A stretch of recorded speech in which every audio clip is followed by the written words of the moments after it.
Muy buenas tardes a la profesora que nos dicta el curso de Metodología del Trabajo Intelectual Universitario, la magíster Lourdes Chávez Maceira, a mis compañeros y al público en general. Estamos realizando este evento por la conmemoración de la no violencia contra la mujer. El tema general es un Perú sin violencia hacia la mujer. Para empezar, le doy el pase a la profesora Lourdes con sus palabras de apertura a la jornada.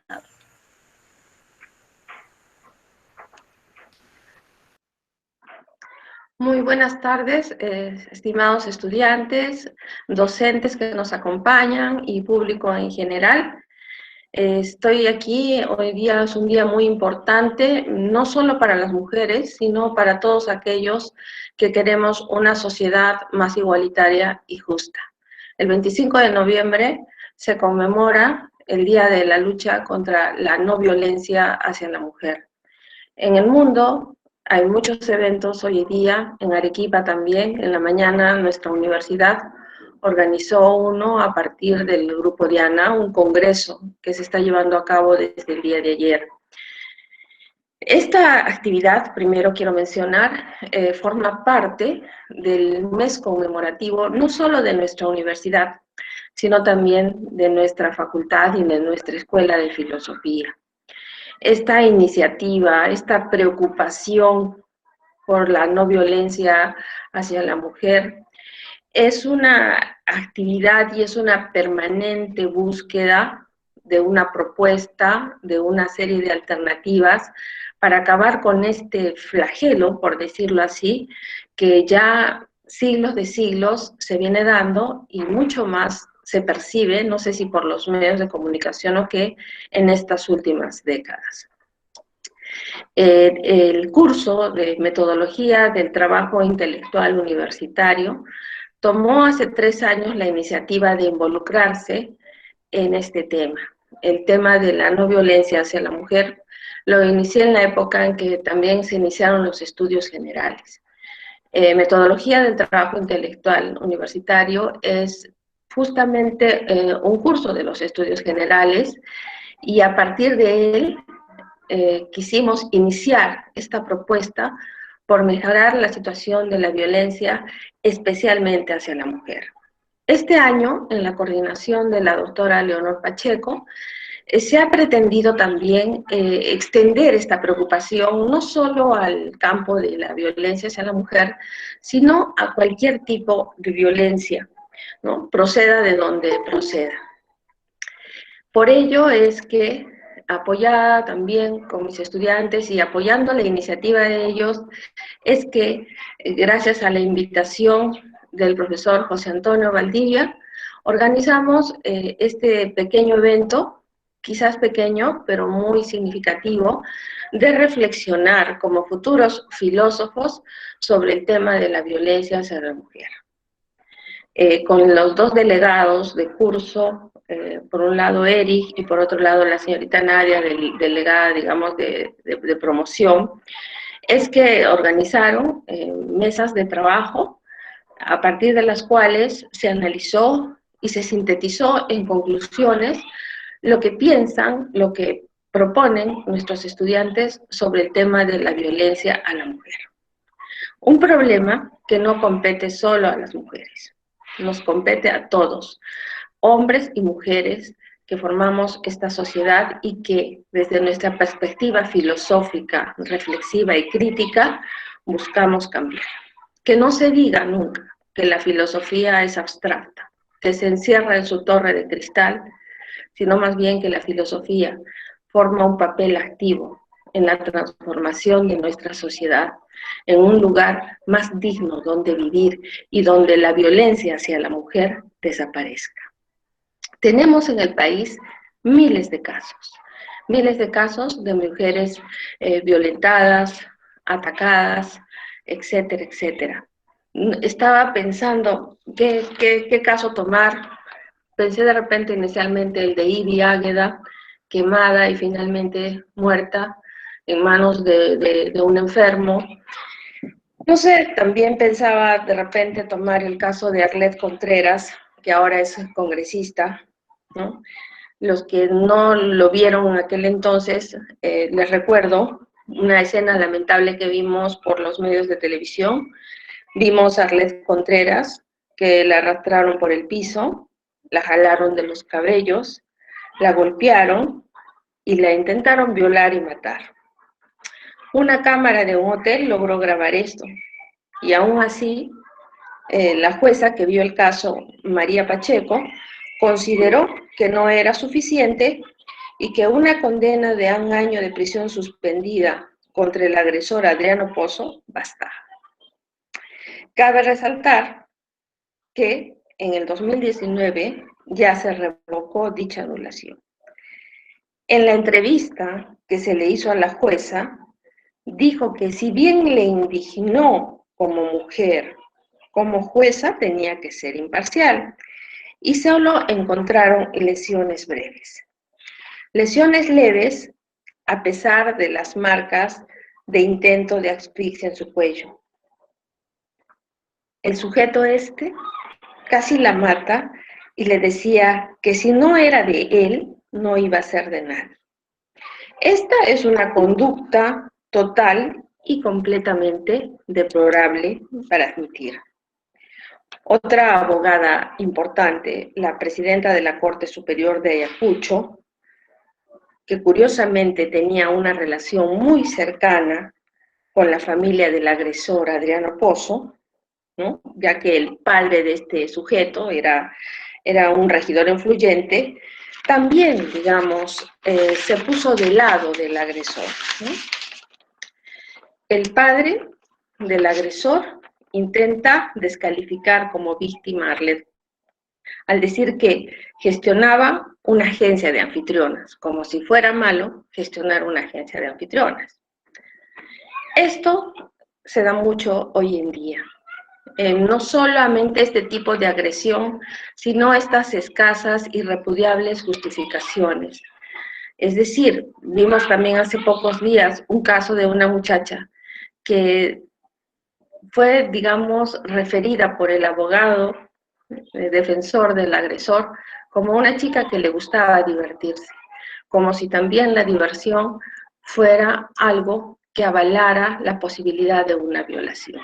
Bueno, la lista es interminable de cosas absurdas que se dicen, que se pretenden justificar.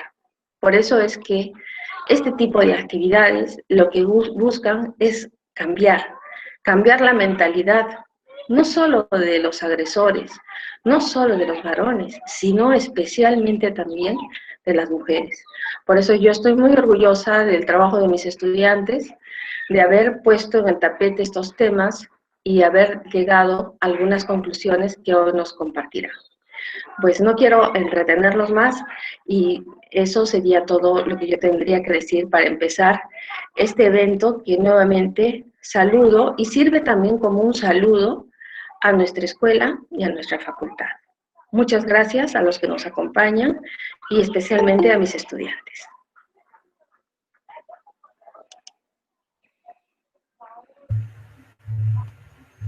Muchas gracias, profesora, por sus palabras. Ahora, sin más, damos inicio a las mesas. Empezamos con la mesa 1, con su tema La violencia contra las mujeres, un problema de otredad y discriminación, de la mano de la compañera Álvarez Soto y Sebastián Esquivias Flores. Adelante, por favor. Muy buenas tardes, queridos compañeros. Licenciada Lourdes Chávez, personas que están asistiendo a esta reunión de Meet. El tema que nosotros hemos tocado es la violencia contra las mujeres, un problema de autoridad y discriminación. Es un tema que hemos estado debatiendo a lo largo de esta semana con los miembros de mesa y hemos sacado una exposición y espero que sea grata para ustedes. A continuación, mi compañera Nadia, que es expositora del tema, junto a mi persona, vamos a darle algunas pautas o algunos puntos que hemos tratado en estos debates. Compañera Nadia.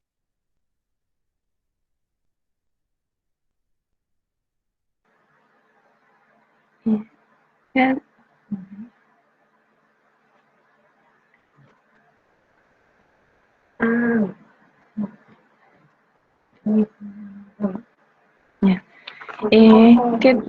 Bueno, primero quisiera agradecer a la profesora Lourdes por desarrollar este trabajo que hemos podido desarrollar en 6 mesas, y bueno, estoy muy contenta de poder haber trabajado con los integrantes de la mesa 1.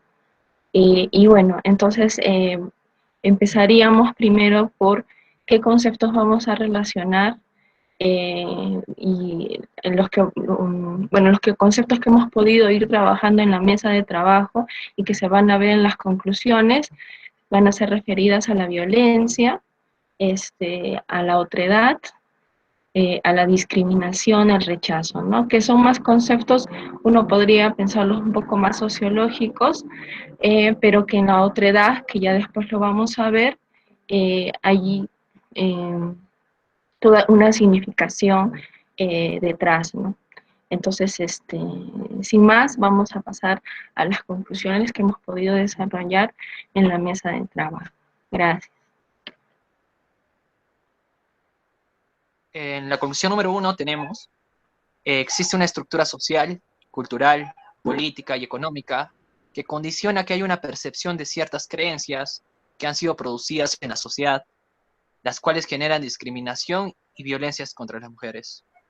De este punto se puede abordar que, de acuerdo con las Naciones Unidas, la violencia contra la mujer no es el resultado de actos aleatorios e individuales de mala conducta, ¿no? Ya sea de la dama o del varón, sino que arraiga en las relaciones estructurales.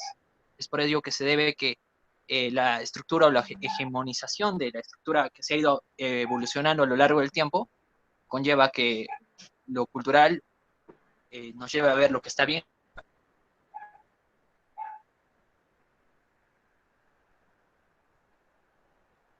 Muy bien, entonces, ahora tenemos la conclusión número 2, que esta estructura varía de acuerdo al momento histórico y a las relaciones que se establecen entre los individuos en dicho contexto.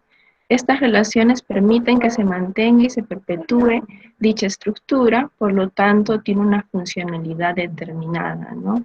En este sentido, a lo que quiere llegar esta conclusión es que esta estructura que se va construyendo en momentos de la historia, porque varía, ¿no? Los sistemas no son los mismos, ¿no? Los sistemas se van transformando, ¿no? Desde la comunidad primitiva hasta el esclavismo, el feudalismo, como que hay una transformación del sistema, ¿no? Y las estructuras que se desarrollan a partir de estos sistemas desarrollan este tipo de relaciones y que son funcionales a esta estructura, ¿no? Entonces estas creencias no son creencias individuales, sino que se establecen a partir de todo este conjunto que se desarrolla en estos diferentes momentos históricos, ¿no?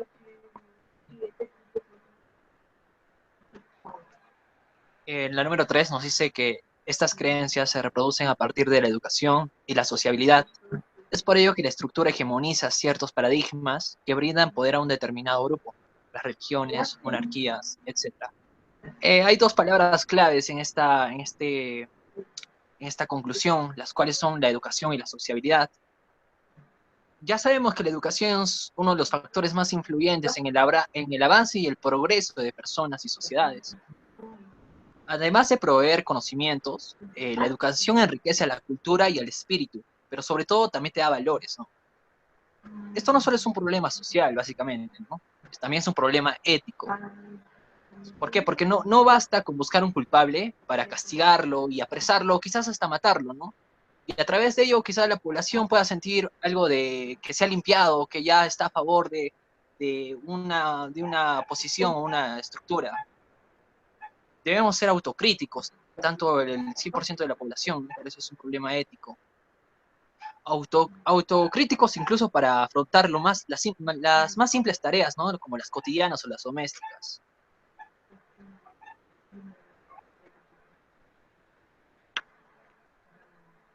Muy bien, entonces ahora pasamos a la conclusión número 4, que es, o sea, de dónde parte o cómo se sustenta esta estructura, y lo que vamos a ver que es a partir de las características propias de los seres humanos. ¿Y cuál es esa característica propia de los seres humanos? La diferencia, ¿no? porque, por ejemplo, en las comunidades primitivas, los roles que se distribuían, había más, eran familias extensas, ¿no? Y, por ejemplo, las que desarrollaban la administración de la producción, por ejemplo, bueno, no la producción en sí misma, porque todavía no se había dado la revolución agrícola, pero en todo caso la distribución de tareas lo llevaban las mujeres, ¿no? Pero eso no otorgaba una jerarquía, ¿no? Una jerarquización de poder, ¿no?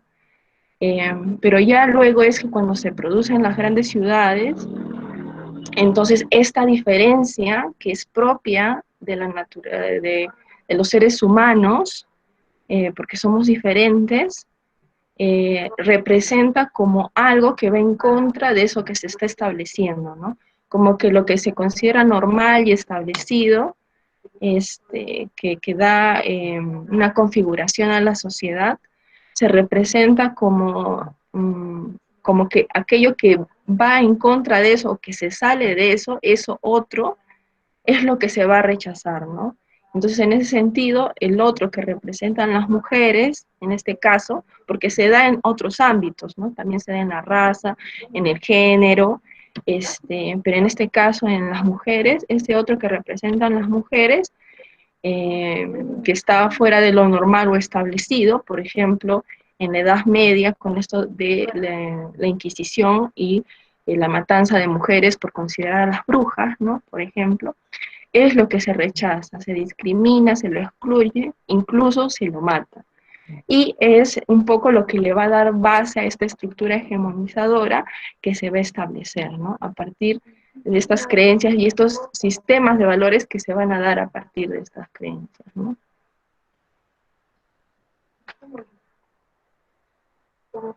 Número 5, las limitaciones que nos brindan las creencias y percepciones de esta estructura que se genera en sus diversas formas sobre la mujer, condiciona su entrada a los diferentes sectores de la sociedad.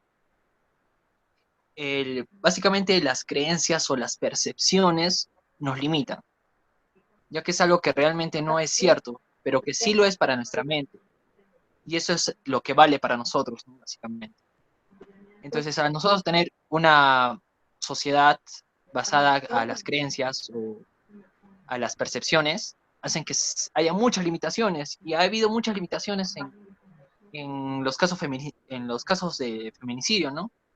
Que era como el profesor lo mencionó al principio, ¿no? Que porque una persona quiera divertirse, no es necesario que pueda, o sea, la vayan a matar por querer divertirse o algo así, ¿no? Entonces estas creencias o percepciones hacen que se limiten el pensamiento de muchas personas, ¿no?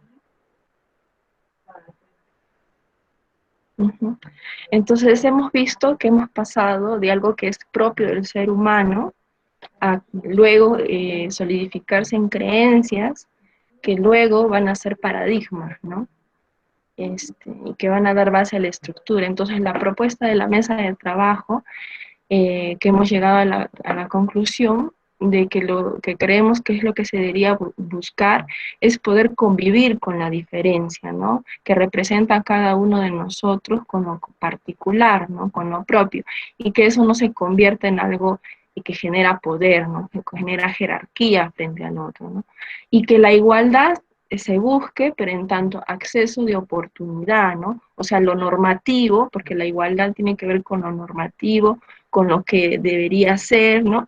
Entonces se dé en el campo social, ¿no? En estos accesos de oportunidad, de trabajo, en el acceso a las instituciones, a los procesos propios de la regularización de la sociedad, ¿no? O sea, no debería involucrar las particularidades del sujeto, como si uno fuera hombre, otro mujer, o el género, o a qué raza pertenece, o el idioma, sino que los sujetos son sujetos de derecho en la sociedad y que eso se vea reflejado en lo particular, ¿no?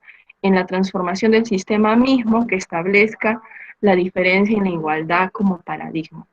Y creemos que eso contribuiría al cambio de percepción de dichas creencias y su uso cotidiano que genera la violencia contra las mujeres. Y bueno, esas serían las conclusiones que hemos podido llegar a la mesa de trabajo de la mesa 1. Gracias.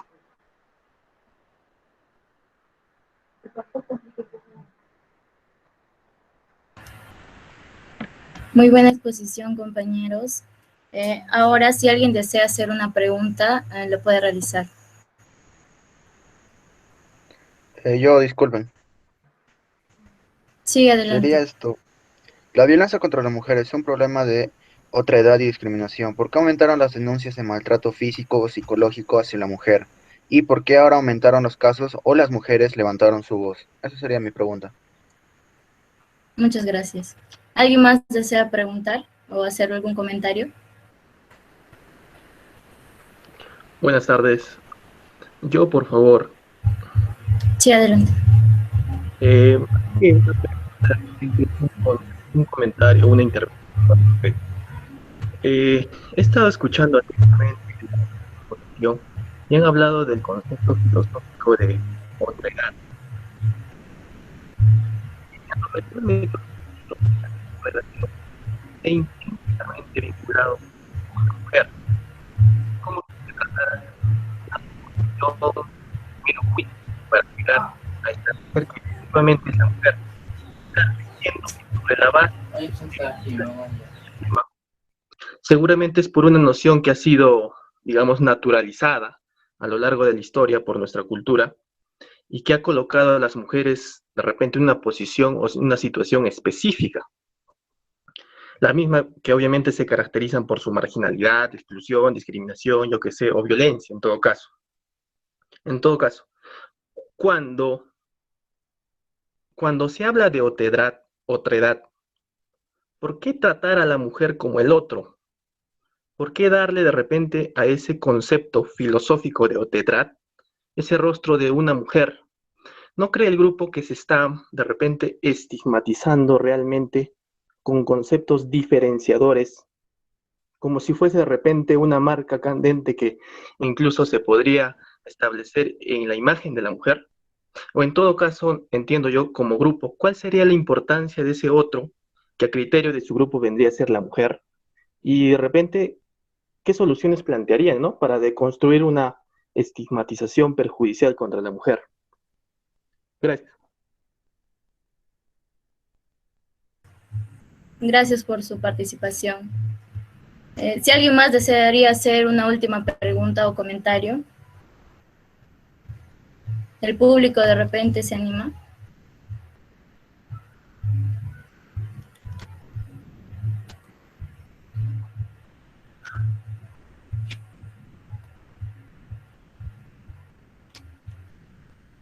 Ya me parece que nadie más. Por favor, la mesa 1, si podría responder ahora las preguntas. Buenas tardes. Procederé a responder la primera pregunta del compañero Roberto Soto. Respecto a eso, últimamente hay una conversación de igualdad de género que ha sido propiciada por el gobierno a través de la reforma de educación. Por otro lado, las mujeres, a diferencia de antes, se están educando no solo profesionalmente, sino sobre cosas culturales de injusticia social. Esa sería mi respuesta.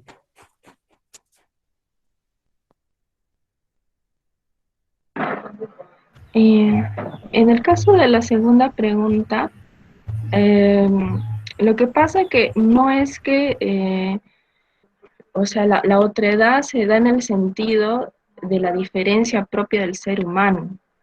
O sea, no hay que entenderlo como que estás clasificando a alguien y desvinculándolo de ti, porque eso sería la norma. La norma sería que todos somos iguales, ¿no? Que no hay diferencias. Y ese es el problema, cuando lo vemos así, que no hay diferencias, que no somos diferentes, es donde cuando tú ves al otro que se aparta de ese ideal, lo rechazas, ¿no? Y es lo que pasa, por ejemplo, con la discriminación racial, por ejemplo, ¿no? O también pasa lo mismo, por ejemplo, con las comunidades LGTB, ¿no? O también los nazis, ¿no? Entonces, el punto es que todos podamos porque nosotros también somos otros para nosotros mismos, ¿no?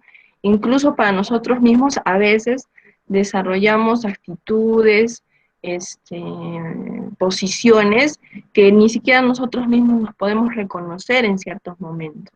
Entonces no hay que como que tenerle, no hay que como posicionarlo como algo que debería ser rechazado, debería ser, no sé, eh, visto como que te están poniendo en una posición de menor jerarquía, ¿no? Porque eso ya genera poder, ¿no? Verlo de esa manera.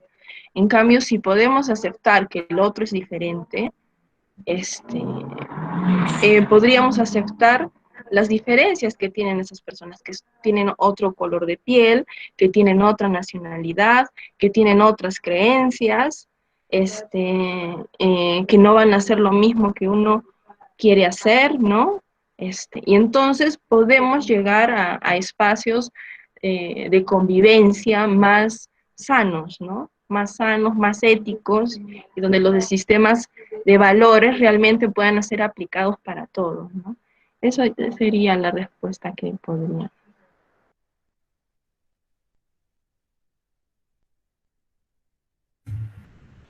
Muy bien, muchas gracias, compañeros. Estaba muy buena su exposición. Ahora vamos a cerrar esta mesa y vamos a dar paso a la siguiente mesa con su tema, la violencia, la mujer y el cambio al siglo XX, de la mano del compañero Sebastián Tapia. Bueno, primeramente, Adelante, compañero. Muy buenas tardes y agradecer esta oportunidad que nos permite, ¿no?, presentar un tema muy importante. A ver, un momento. Voy a compartir la pantalla para presentar unas pequeñas diapositivas, ¿no?, de las conclusiones que se han venido trabajando ya desde hace algún tiempo en un grupo.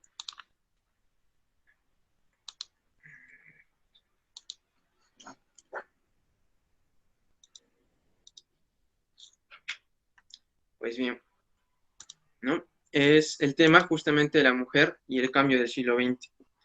Es tratar de dar un enfoque histórico, ¿no?, a lo que ha venido sucediendo. ¿Y por qué justamente el siglo XX?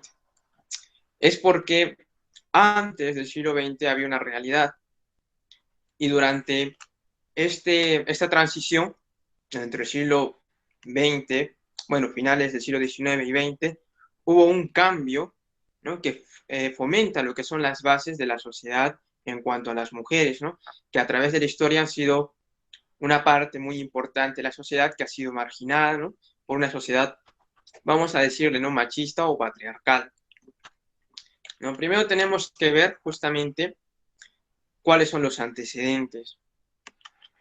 Vamos a tratar de ser breves justamente por el tiempo, ¿no? Si bien es cierto, las mujeres no tenían los mismos privilegios que los varones, ¿no?, como es el tema de la educación. En la colonia, las mujeres no podían acceder a una educación como el caso de los varones, ¿no? E incluso durante la República esto también se vio muy limitado. Y Simón Bolívar es quien forma un colegio en Cusco especialmente para mujeres. Pero este tipo de colegios que se van formando para mujeres justamente no tienen la misma igualdad, ¿no?, que el de los varones, ya que más se enfocaban en enseñarles complementos para el rol de la mujer.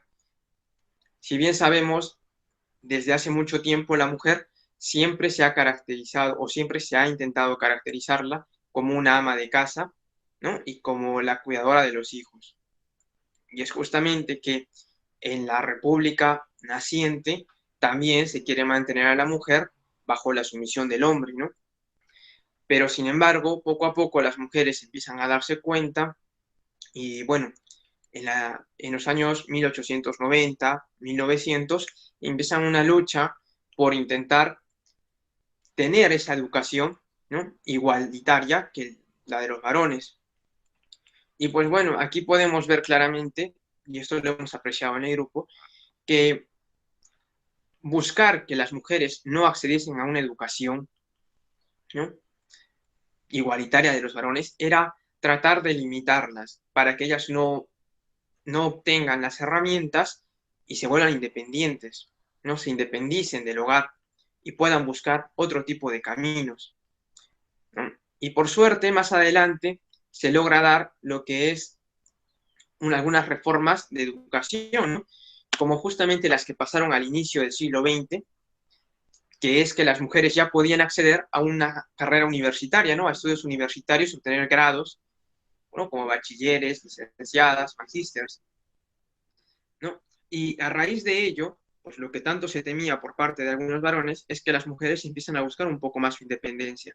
Y se forman grupos feministas, ¿no? Como es el caso de Evolución Feminista en 1922 y Feminismo Peruano en 1924, ¿no?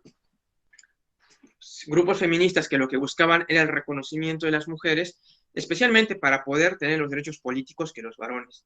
Y esto todavía se debate. En 1933 se hace la propuesta, pero sin embargo se desaprueba. Y varios autores dicen, ¿no?, que esta desaprobación se hizo porque las personas, los políticos varones, tenían miedo de que la mujer alcance mucho mayor independencia y que llegue incluso a superarlos, ¿no?, porque había demostrado tener una capacidad.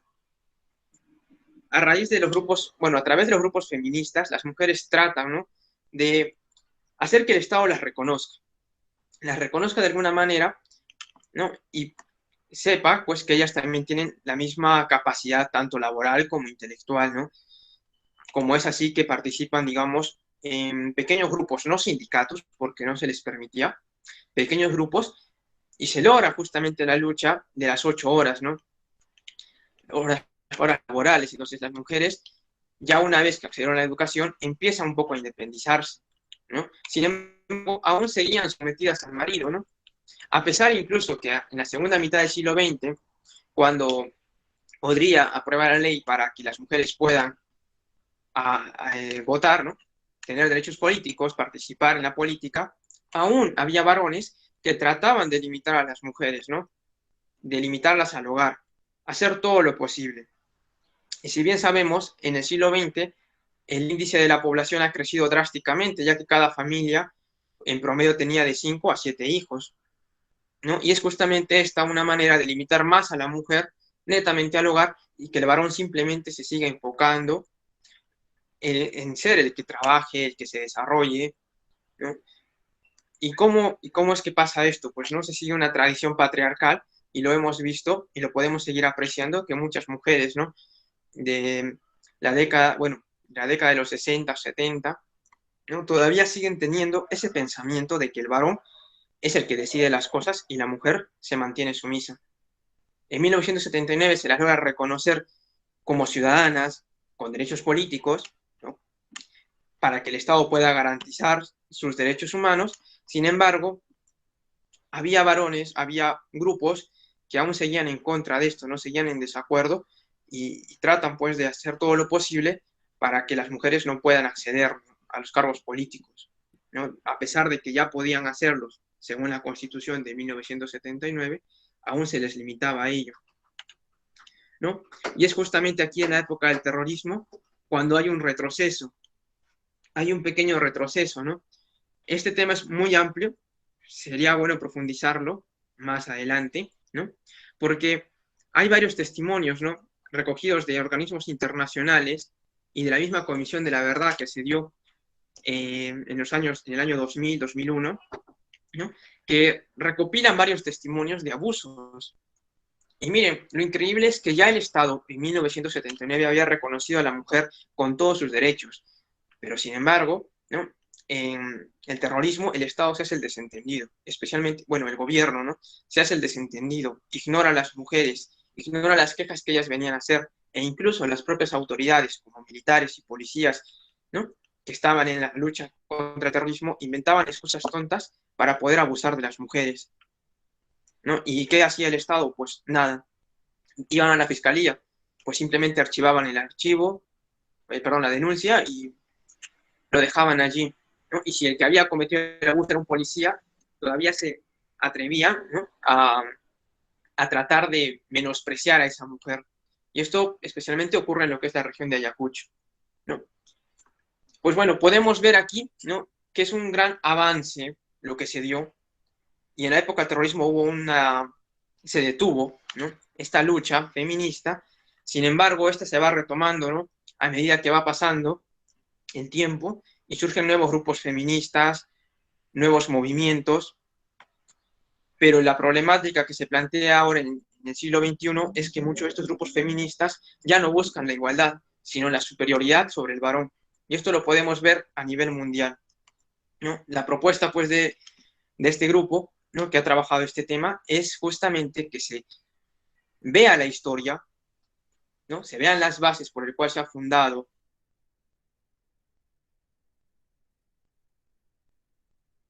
no una superioridad, porque eso se está convirtiendo en una guerra de los sexos, ¿no? No podemos cometer el mismo error de nuestros ancestros en tratar de limitar a uno de los géneros que también tiene las mismas capacidades. Muchísimas gracias.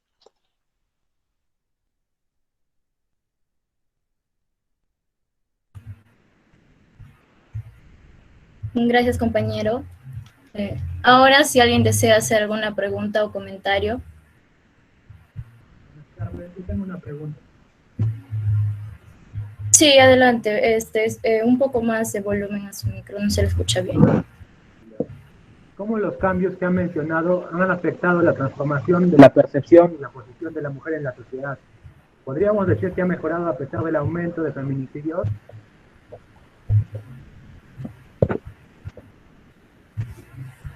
Gracias. ¿Alguien más desea hacer alguna otra pregunta o comentario?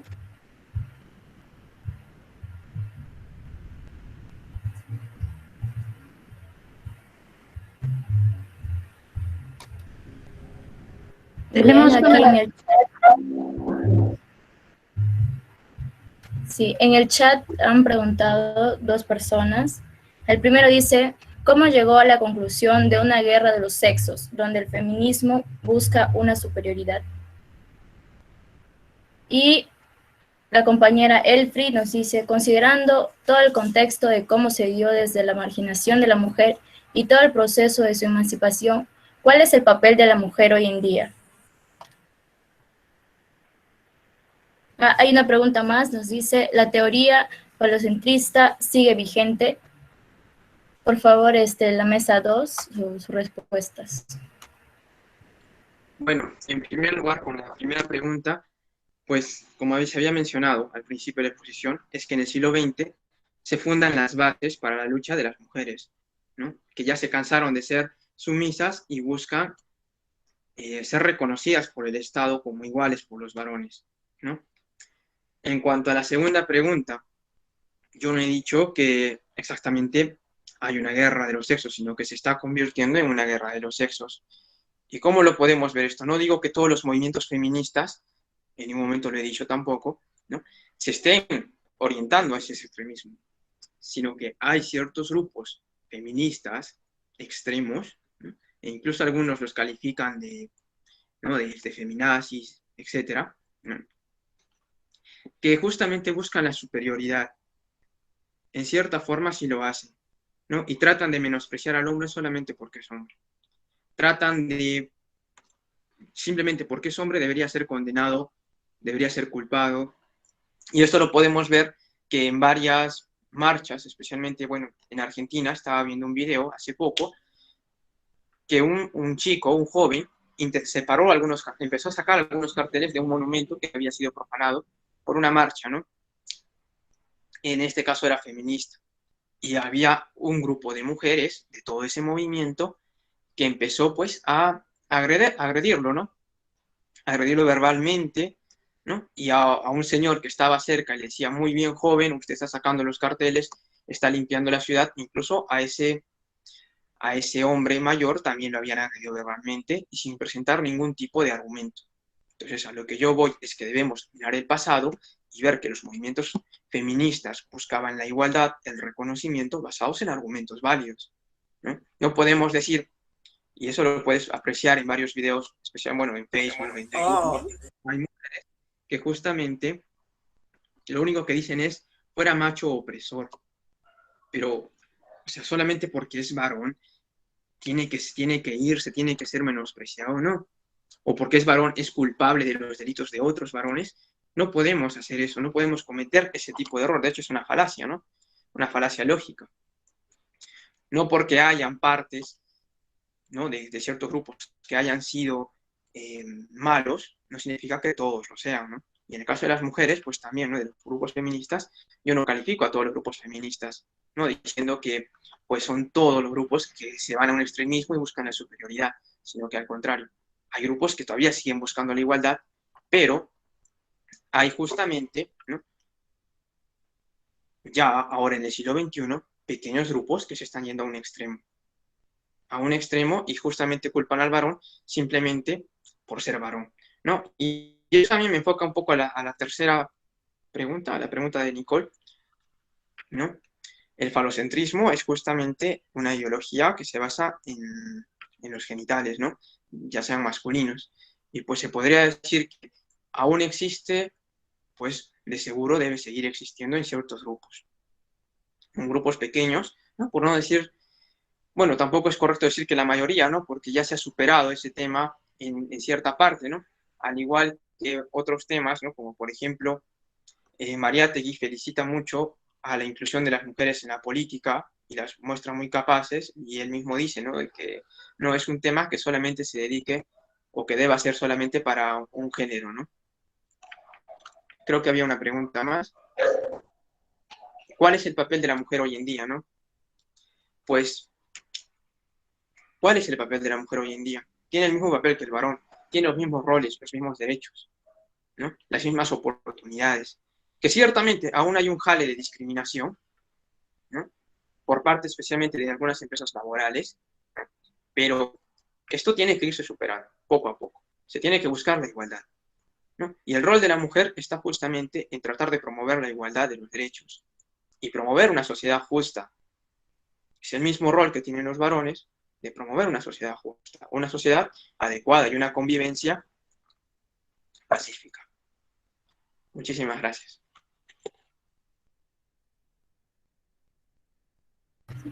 Gracias a todos los de la mesa y a los que han participado. Ahora cerramos esa mesa y pasamos a la mesa 3 con su tema Violencia contra la mujer en la pareja, determinantes y respuestas sociosanitarias, de la mano del compañero John Gárate y el compañero Ronak Vela.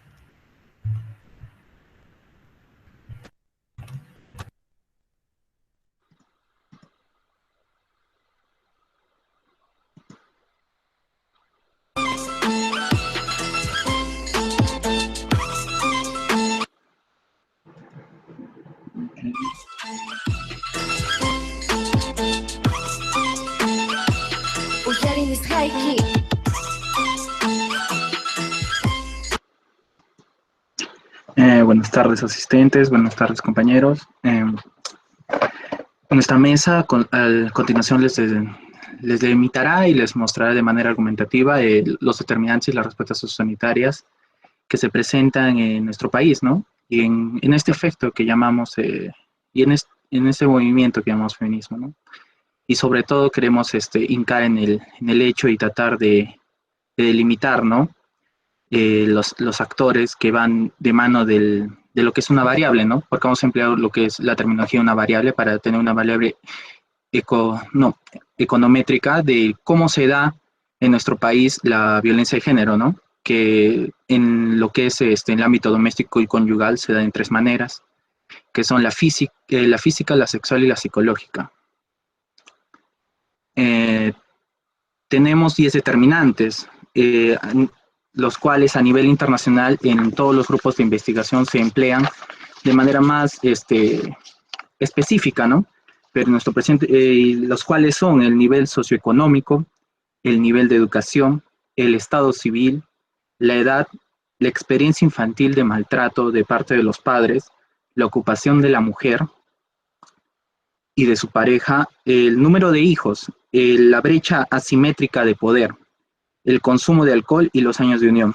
Nos centraremos más que todo y trataremos de determinar en este modelo que lo que tiene que ver con la brecha de poder se podría englobar todos estos términos, ¿no? Para tener una clara idea de cómo se da la violencia de género en nuestro país.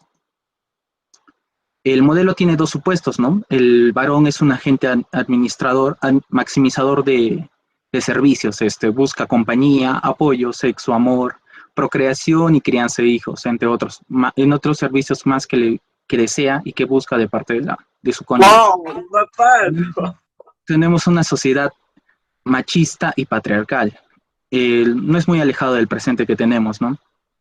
Y el varón vislumbra a la mujer como brindadora de servicios, porque considera que es parte de su propiedad y parte de lo que él merece, ¿no? Él se siente merecedor de servicios y de cariño. Como se ve en este cuadro, podemos ver que tenemos tres tendencias, ¿no? La cual es una U2, como una tendencia a maximizar el modelo con el cual se buscaría obtener como variable APROP, pero como vemos no se llegará. La U1 tenemos como una variable aceptable de la media, la cual se parte, ¿no? de un estudio de un estudio estadístico, ¿no? Y la U0, cual debería ser nuestro punto mínimo, ¿no? En este estudio. Partimos de esta curva de acá, donde vemos que es la ejemplificación de una familia democrática, donde la simetría entre el grado de poder, entre el poder relativo económico de la mujer y el poder económico relativo del varón, son similares o asimétricos o simétricos, y el poder social relativo, cuán sociable es las personas, ¿no? Y el poder del conocimiento relativo, en el cual la mayoría de los estudios inciden, que es el más determinante, ¿no? Vemos que partimos desde un punto donde la violencia y el servicio conyugal que podría brindar ambas partes es equitativo, ¿no? Y se llega a un mayor satisfacción por parte de ambos cónyuges y con una mínima tasa de violencia. En cambio, tenemos este punto B, donde partimos desde un punto muy bajo, ¿no? Partimos con un conjunto de servicios conyugales muy por debajo de la media y con una tasa de la violencia ascendente, ¿no? Y más aún en el porcentaje del tiempo se ve que da tendencia a reducirse. A continuación, mi compañero Leonardo continuará con la exposición. Gracias, John. Bueno, en la violencia contra la mujer se puede dividir en tres rasgos importantes, los cuales son la violencia física, la violencia psicológica y la violencia sexual. Estos tres tipos de violencia tienen diferentes determinantes, los cuales veremos a continuación. La violencia física tiene como determinantes la ocupación de la mujer y de su pareja, el nivel socioeconómico del hogar, el nivel de educación y el estado civil. Los determinantes de violencia psicológica podemos encontrar la ocupación de la mujer y de su pareja, el nivel socioeconómico del hogar, el nivel de educación, el estado civil, la experiencia infantil de agresión por parte de los padres y el número de hijos. Asimismo, podemos encontrar en determinantes de violencia sexual la ocupación de la mujer en su pareja, el nivel de educación y el estado civil, la experiencia infantil de agresión por parte de los padres. El estado civil es importante porque podemos ver que hay una cierta repetición entre estos diferentes tipos de violencia y agresión hacia la mujer. Ante esta problemática, el Estado ha dado una respuesta, la cual puede ser el desarrollo de programas de prevención, con el fin de proteger a la mujer y a los integrantes de la familia frente a la violencia que se puede vivir. Este programa tiene nombre Aurora. Asimismo, también formularon la ley número 30.364 en el 2015, que tiene el fin de prevenir, erradicar y sancionar la violencia contra las mujeres por su condición de tales. Lamentablemente, estas respuestas del Estado no son muy efectivas la mayoría de veces. Pueden pecar de hecho pecan de burocracia y llegar a un punto donde juzgar al acusado y todo se vuelve un poco caótico, y dejando que la víctima, en este caso la mujer, se sienta abandonada por el mismo Estado. Frente a esta situación y este sentimiento de abandono, se crea una respuesta social, como lo podemos ver movimientos feministas y movimientos pro mujer, como podría ser el famoso Ni Una Menos, que intenta denunciar, y de hecho denuncia los casos de violencia y vela por la seguridad de las mujeres, pero esto es en un ámbito muchísimo más social, guiado más que todo por las redes sociales y los medios de comunicación digitales. Bueno, para concluir, nuestro grupo cree ferventemente de que para lograr un cambio entre la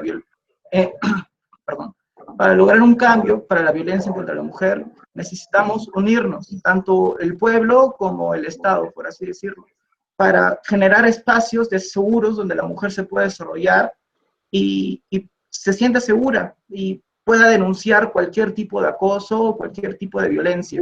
Y asimismo el Estado debe tener el poder y la capacidad de generar leyes para proteger a las mismas mujeres, para generar un avance entre la sociedad. Muchas gracias.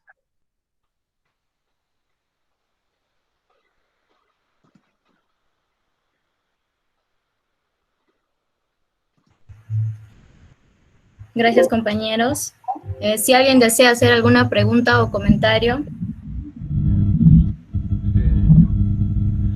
¿Qué tanto influye un trastorno o trauma psicológico del agresor en una relación conyugal? Muchas gracias, compañero, por su pregunta. ¿Alguien más desea preguntar o hacer algún comentario?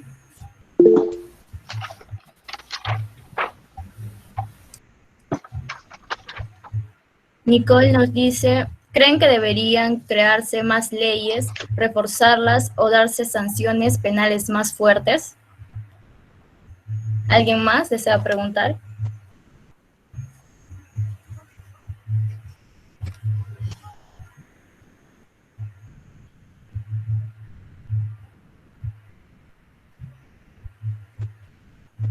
El compañero Kendall nos dice, ¿cuál pensarían que sería la causa primordial de la violencia en pareja? La mesa puede responder. Bueno, ante todo, unas buenas tardes a todos los presentes. Yo procederé a responder la pregunta sobre los traumas. Es afirmativa, puesto que el agresor, al ser un agente importante como efectuador del acto, claramente es muy importante en muchos aspectos de su persona, como en este caso son los traumas que el compañero se refiere. Muchos de estos pueden originar actitudes en su gran variedad dañinas, lo cual se ve reflejado en sí mismos y en las personas que lo rodean. Esto ha sido demostrado por varios estudios. Por otro lado, esto se tendrá que ser atendido de otra manera. Un tratamiento especial para estas personas, sus afectados y las situaciones que, considerando sus características particulares. Y respecto a que crear leyes y reforzarlas, sí, deberían crearse más leyes, reforzarlas o dar sanciones más fuertes, pero no solo eso, también deberíamos, como dice mi compañero expositor, tomar conciencia como población, no solo simplemente dejar todo el peso a las instituciones, a la parte judicial o a la parte legal, sino nosotros también tener esa consideración y cambiar nuestra mentalidad. Muchas gracias. La otra pregunta creo que lo va a responder mi compañera.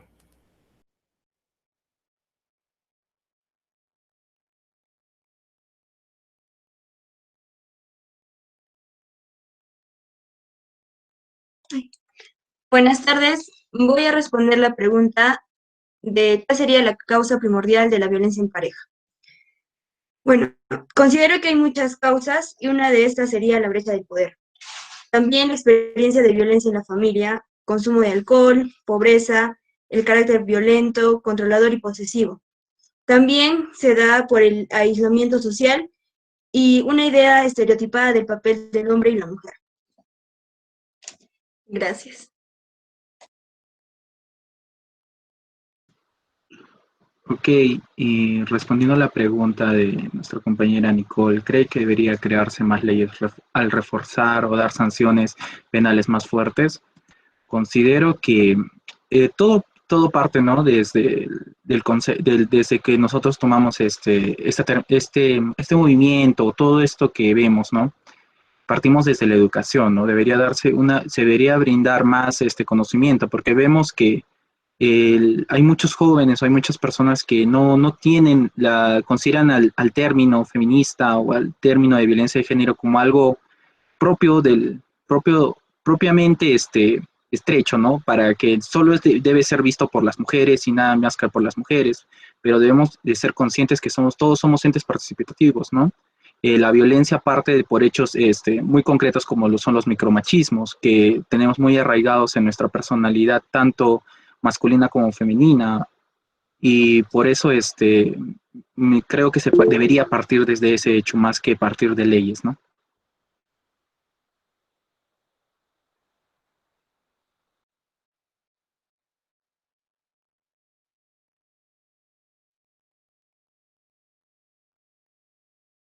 Sí, Sí, a ver, pregunte, por favor, compañero Eduardo. gracias, Mónica. Bien, la compañera anterior, sobre la pregunta de las causas en la violencia entre una pareja, mencionó muchas causas, ¿no? Desde el alcohol, los tipos que heredamos, las costumbres que heredamos, la educación, etc. Viendo que esta situación es así, y pues al menos a mí me parece muy aceptable la respuesta que nos dio, esta otra explicación que se suele dar acerca de que es el sistema patriarcal lo que prolonga la violencia contra la mujer. ¿No sería entonces un tipo de relato ideológico? Me explico. Mientras que en la explicación de que este sistema es el que produce la violencia contra la mujer, no se hace un estudio detallado, multicausal, como sí nos ha sugerido la compañera anterior, justamente en esta explicación que nos ha dado se busca a detalle qué es lo que pasa en una persona para que agreda a una mujer, ¿no? Entonces, la pregunta, bueno, la repito, no es si esto del sistema patriarcal no se convierte en un relato ideológico, un mito actual. Gracias. Bueno, con la pregunta que hiciste, compañero, creo que también tendríamos que tener en consciente, ¿no? Que vivimos, ¿no? Aunque el estudio que acabamos de presentar te toma por hecho que esta afirmación es concreta, que hay un grado elevado de patriarcalismo y un grado elevado de compromiso del Estado, ¿no? Con mantener este ente, ¿no? Vuelvo a decirte que no estamos muy alejados de este hecho, ¿no? Seguimos partiendo de este modelo patriarcalista donde simplemente de por sí definimos que las mujeres buscan igualdad, cuando claramente va en contra de cualquier definición, ¿no? Porque estamos dando de por hecho que de la definición de varón es la definición de humano, de ser humano, y que por ende ellas tienen que asemejarse al varón, ¿no? Lo cual no es concreto, ¿no? Lo cual no debería darse, porque estamos sinonimizando al varón como hecho concreto de merecedor de derechos, y a la mujer como aquel que propone ser su símil, ¿no? Y por ello considero que no es un hecho no plausible el determinar que no es el determinar como grado patriarcalista esta sociedad, ¿no?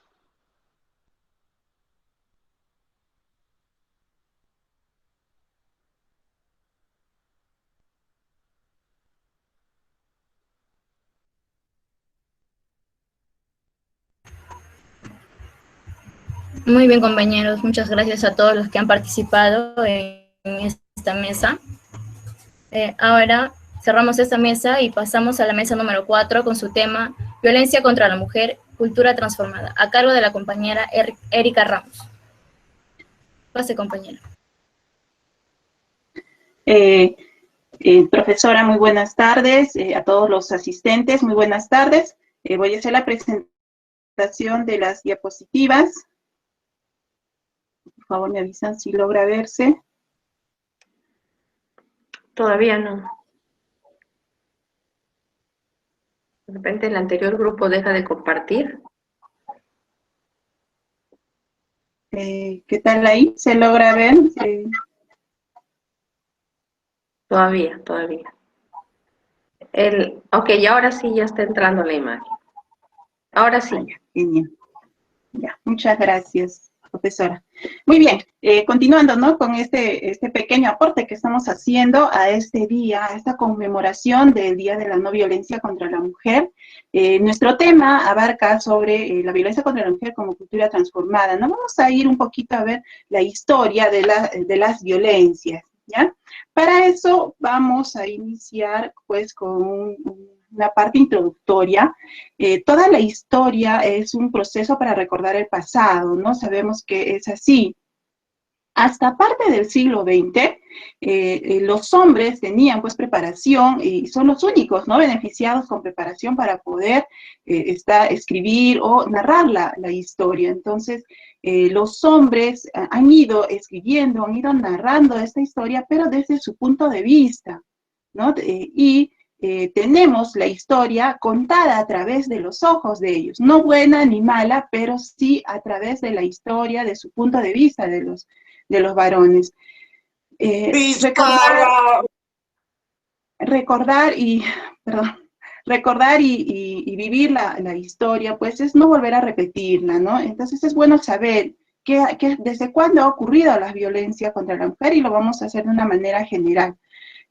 Buscamos la igualdad entre varones y mujeres desde un sentido racional, ¿ya? No biológico. Sabemos que somos biológicamente distintos, pero buscamos una igualdad entre varón y mujer desde un sentido racional. Queremos lograr desnaturalizar la desigualdad entre mujeres y varones para poder avanzar en una sociedad en equidad. También, si no reflexionamos sobre el origen de la sumisión de las mujeres, cualquier explicación va a carecer de fuerza para pasar a formar parte de nuestros valores, ¿ya? Aquellos que van a permitir que nosotros tomemos estas decisiones. Entonces, lo que buscamos es un cambio de mentalidad, pero que se logren con argumentos, y las diferentes ciencias nos lo brindan. Bien, vamos a hacer este pequeño recorrido por la historia. En el Paleolítico, la mujer disfrutaba de la igualdad, y eso lo vemos en el sentido del trabajo, ¿no? Porque en la recolección de plantas y de frutos no había diferenciación. Entonces, ¿cuándo se inicia probablemente esta diferenciación? A través de la casa. Es cuando los varones salen, ¿no? Y es ahí donde se inicia la diferenciación de los deberes entre varón y mujer. En el Neolítico, a causa ya pasan, ¿no?, al sedentarismo, hace que se marcara mucho más esta diferencia, porque el hombre ya realizaba tareas pues que antes realizaba la mujer, como eran las tareas agrícolas.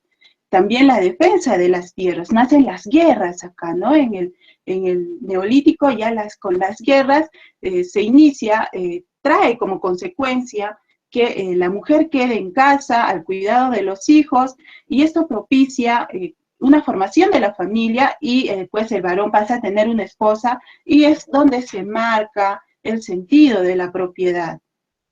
En el año 400 a.C., por ejemplo, tenemos las leyes bizantinas, ¿no? Establecen que al marido como un dios, y al que la mujer tenía el deber de adorar. En la India, por ejemplo, en esa cultura, si el esposo moría, la mujer era quemada junto al cadáver porque era su deber de esposa. Era una de sus obligaciones como esposa morir al lado del esposo. Además, las mujeres eran causa de repudio, si es que no tenían hijos, y si es que traían hijos al mundo, pero eran mujeres también, eran causas de repudio. En las comunidades iraníes y Etiopía, nacer mujer era una deshonra. Incluso el vocablo era sinónimo de bajeza, debilidad y desgracia. En Grecia, ¿qué es lo que ocurre? El hombre se adjudicaba la representación de la mujer. La mujer no participaba absolutamente en nada, ¿no? Ni en eventos políticos, no era protagonista de este mundo. Y es más, ¿no? Cuando una pareja era acusada por algún delito, la pena solo se le imponía a la mujer. Esto ocurría en Grecia. ¿Qué ocurría en la cultura romana? Pues sobre la mujer recaía toda la defensa del honor de la familia. La mujer no podía ejercer ningún tipo de poder. Tenía una dependencia total del esposo. Entonces, Y como acá también tenemos en Roma, ¿no? En la cultura romana tenemos el derecho romano, pues en este modelo se fija que las mujeres pues no votan, no pueden ejercer poder, no pueden recibir honores, no pueden servir a la patria. Entonces las mujeres estaban muy, muy relegadas. Por ejemplo, en las normas islamitas, ¿no? Quiero poner esto de ejemplo, la mujer casada, y creo que hasta ahora lo vemos, la mujer casada es considerada propiedad del marido. Según las leyes del Corán, estipula que un hombre tiene todo el derecho de pegarle a la esposa si ésta se pone rebelde, así como de encerrarla en casa para siempre si en caso fuera infiel. Entonces, y es más, se le exoneraba al esposo si la mujer falleciera como resultado de una golpiza en la que él argumentaba que esta golpiza era por fines educativos. Entonces, creo que hay una historia, ¿no? Hay una historia muy fuerte de la violencia contra la mujer. En la Edad Media, pues acá imperaba, ¿no? La iglesia romana con sus ideales, ¿no? Y qué es lo que ellos nos muestran. Nos muestran un patrón de mujer de la Virgen María, ¿no? Pero también a la mujer la definen desde el punto de vista de la Biblia, ¿no? Como lo narra el Génesis. Decían que la mujer era, pues, una persona descendiente de Eva, que portadora de todos los males, y se extendía de que la mujer era una creación fallida, inferior, moral e intelectualmente inferior al hombre. Entonces, los clérigos, ¿no? Tenían esa idea, ellos decían de que la mujer, como era portadora de todos los males, también debería dar a luz con dolor, ¿no? Esto lo vamos a ver en la Edad Moderna. En Francia, por ejemplo, también en Inglaterra había una ley, una regla que es bastante curiosa, ¿no? Se llamaba la regla del dedo pulgar, pues consistía en que el esposo tenía todo el derecho de golpear a su pareja con una vara que fuera, pues, tan gruesa como su dedo pulgar, para someterla a su obediencia. Y en Francia, en 1395, se establece que cuando un hombre mataba a su esposa en un exceso de cólera, no era castigado, siempre y cuando el hombre se arrepintiera mediante un juramento. Entonces, la historia está marcada, ¿no? Por la violencia contra la mujer. ¿Qué es lo que ocurre en la Edad Moderna? En la Edad Moderna aún quedan estas ideas de la Edad Media, de ideas medievales, ¿no? Por ejemplo, se tiene todavía la idea de que la mujer se modeliza a la mujer, ¿no? Se le pone 4 modelos a la mujer. El modelo de ser religiosa, monja, la conocemos como monja, ¿qué hacía, no? Era como decirles, el nivel máximo, ¿no? Que la mujer debería aspirar. ¿Por qué? Porque las monjas eran muy virtuosas, son muy virtuosas, estaban muy pegadas a la oración, sabían de muchas tareas domésticas. Otro modelo era, pues, la mujer casada que era un ejemplo para la sociedad, porque en ella, pues, nacían la futura familia. Entonces, y por ejemplo, ser soltera era prácticamente una maldición, ¿no? Las mujeres solteras estaban muy, muy mal miradas en la Edad Moderna aún. Y las viudas tenían un estatus, y por ejemplo, cuando enviudaba heredaba todos los bienes de su esposo y se le obligaba a la mujer viuda a que se casara en menos de un año, porque se temía que la mujer podía actuar de manera inmoral con todos los bienes que le había dejado su esposo, ¿no? En la Edad Moderna ya hay un cambio, ¿no? Ya hay un cambio. Por ejemplo, el Concilio de Trento, que se realizó en 1545, la Iglesia regula el matrimonio. Es decir, ya no hay matrimonios obligados ni negociados. Tiene que ser un matrimonio por libre voluntad, ¿no? De alguna manera se inicia con ciertos cambios, ¿no? Entonces, así van surgiendo cambios, pero siempre en la historia hay una violencia contra la mujer, y esto se vive, ¿no? En el siglo XX ya se vive, pues, con estas ideas, y por ejemplo, estas ideas son: la mujer está sometida a las tareas domésticas, el trabajo de la mujer a partir de siglos anteriores fue doble, dice, ¿no? El de la casa, encima el que tenía que trabajar en la industria, y la mujer seguía estando regida a leyes morales, y se le clasificaba según su estado civil, como lo narré hace un instante, ¿no? Ser religiosa era lo máximo, ser esposa, bueno, está muy bien tu elección, ¿no? Y hasta ahora creo que vivimos este tipo de ideas, porque cuando una mujer tiene una cierta edad y no está casada, las mismas mujeres a veces dicen, ¿no? ¿Ya hasta cuándo se te va a pasar el tren? Todavía hay estas ideas, ¿no? La prohibición a la educación académica era imposible para las mujeres, ver más allá de su hogar, la atención para ellas tenía que ser la atención al marido y a los hijos.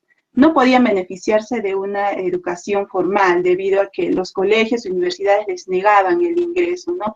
Pero esto fue cambiando, ¿no? Esto fue cambiando ya que en la última parte de 1870, bueno, ya la quinta parte de las universidades ya eran, pues, ya estaban mujeres en las diferentes carreras. También en este siglo era el dolor parte de ellas. El parto era el momento menos esperado para las mujeres en el siglo XIX, ya que todavía había ese apego a las creencias religiosas y ortodoxas que decían, ¿no? Y se reflejaban lo que dice en la Biblia, en el Génesis, se decía pues que parirás con el dolor, parirás a tus hijos con dolor, ¿no? Y es que se les prohibía a las mujeres administrarse alguna anestesia. Por primera vez una anestesia, una epidural, se le pone a una mujer en Estados Unidos en el año de 1848, es decir, la mujer estaba sometida al dolor, todavía quedaba esta idea, ¿no? También la idea de que la delicadeza era un don para la mujer, se les concebía como frágiles y delicadas, y por eso no eran aptas de hacer trabajos físicos ni intelectuales, ¿no? Entonces, había muchas formas de poner estos estereotipos. ¿Qué más? En la parte de abajo no logro ver, a ver, perdón.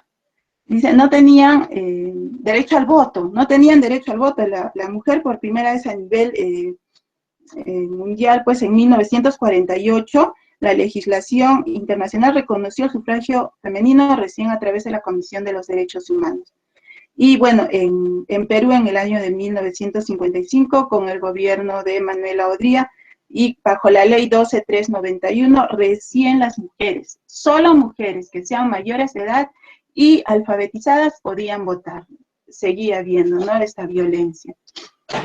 Bueno, y con todo esto, las Naciones Unidas definen que la violencia contra la mujer es una violencia netamente de desigualdad, y es todo daño físico, sexual, psicológico, económico, doméstico que se le hace a la mujer. Y también la violencia, pues la privación arbitraria de la libertad de la mujer. Hay ideas estereotipadas cuando una mujer está viviendo violencia, y con eso tenemos nosotros que erradicar, tenemos que cambiar estas ideas, ¿no? Porque aún existen, aún se da en la sociedad, y es que, por ejemplo, dicen, ¿no? Es mejor, eso es cuando una mujer sufre violencia, es mejor que la mujer aguante al lado de su pareja, por sus hijos, dicen, ¿no? ¿Qué va a hacer sin sus hijos? Y esto es, más que todo, se da quizá las abuelitas, las mamás que ya están mayores de 50 años, de 55, ¿no? Hay ideas que todavía tienen, de que déjala que aguante por sus hijos, ¿qué va a hacer sus hijos sin su papá, no? Y esa idea fue bastante equivocada. Los asuntos privados de la familia nadie debe inmiscuirse. Creo que un asunto de violencia no es privado. Un asunto de violencia es parte de la sociedad, y tenemos que saberlo y tenemos que decirlo. Con el tiempo el maltratador cambiará. Eso es totalmente falso. Con el tiempo el maltratador sigue y hasta empeora, y todavía de una manera más cruel. El maltrato psicológico no es tan grave como el maltrato físico. En primer lugar, el maltrato no está bien. El maltrato, tanto psicológico y físico, son graves. Y con esta mesa de trabajo que tuvimos, pues llegamos a las siguientes conclusiones, ¿no? Que la violencia contra las mujeres se manifiesta de distintas formas: psicológicas, físicas, sexuales, económicas, domésticas, en todos los ámbitos. Y todo esto se interrelaciona y llegan a afectar a la mujer desde que nace hasta su edad adulta, ¿no? Hasta que muere, la mujer le afecta toda esta violencia que se ejerce en contra de ellas.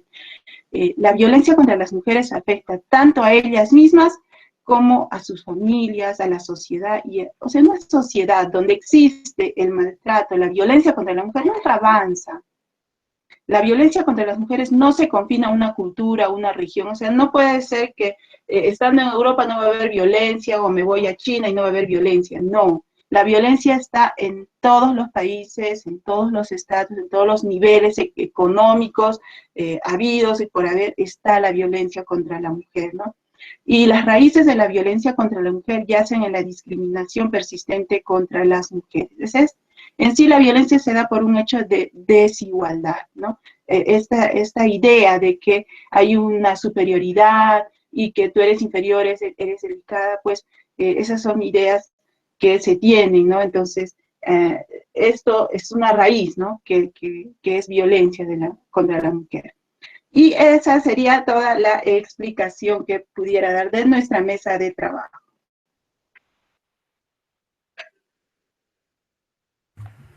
Muchas gracias, compañera. Ahora, por favor, empezamos con las preguntas. ¿Alguien desea preguntar o hacer algún comentario? Yo quiero hacer un comentario. No sé si puedo hacerlo inmediatamente.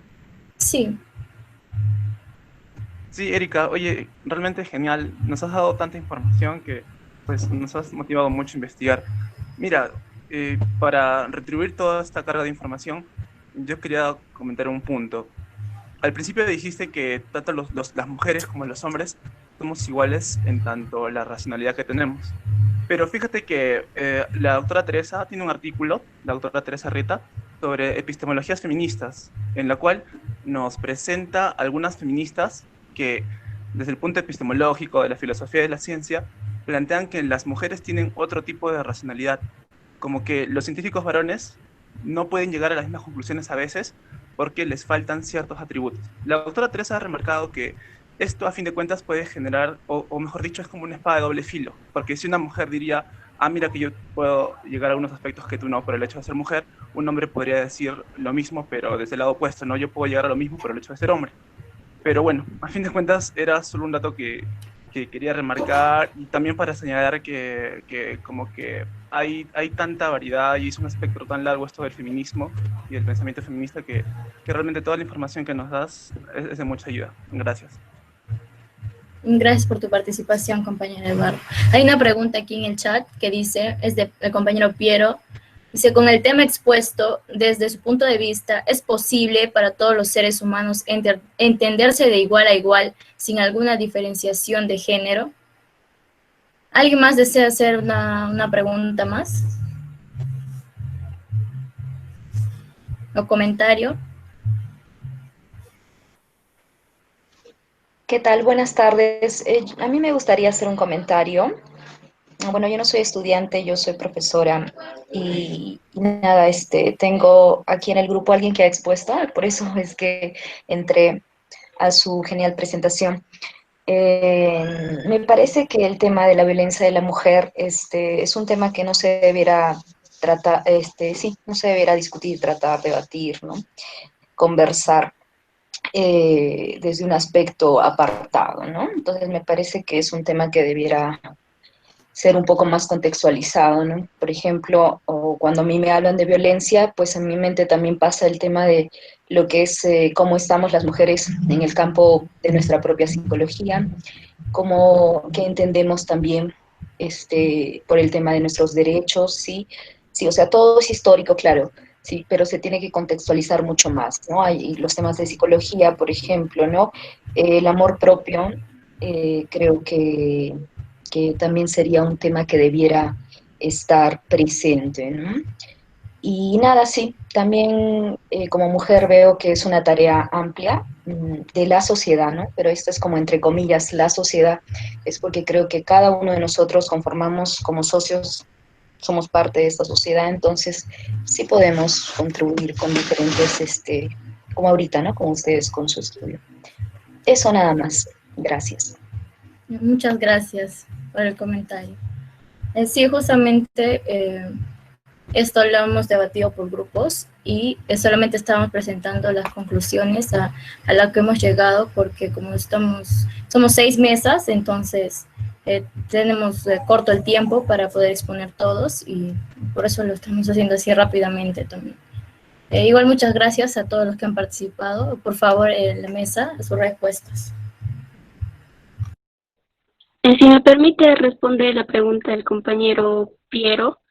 Bueno, sí, adelante. Bueno, históricamente el derecho humano estuvo en constante desarrollo. Los derechos humanos son características innatas, también naturales de la persona y también son inherentes a la persona.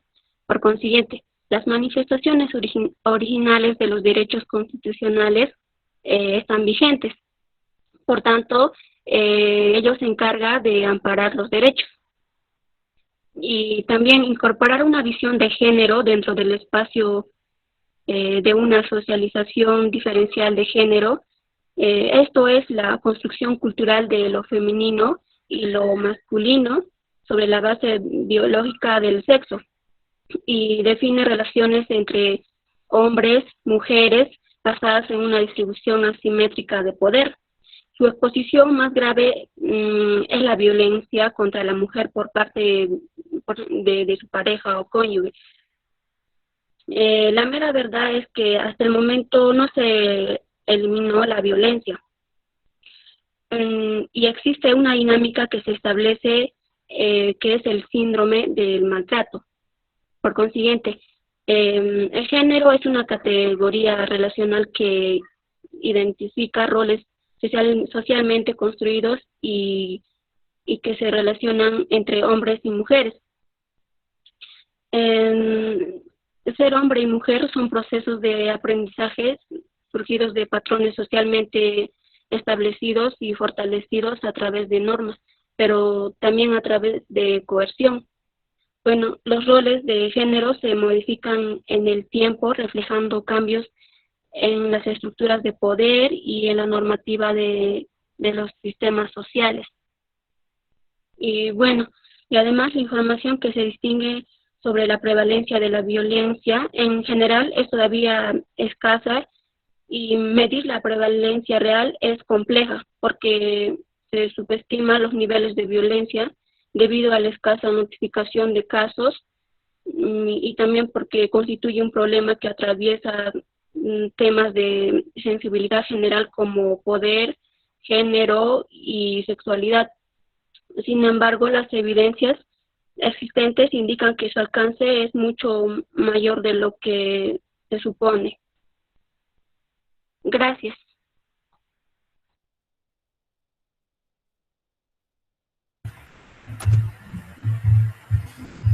Muchas gracias a todos los que han participado en esta mesa. Pasamos a la mesa 5 con el tema La violencia contra la mujer en tiempos de pandemia, a cargo del compañero Mateo del Carpio. Adelante, por favor, compañero Mateo.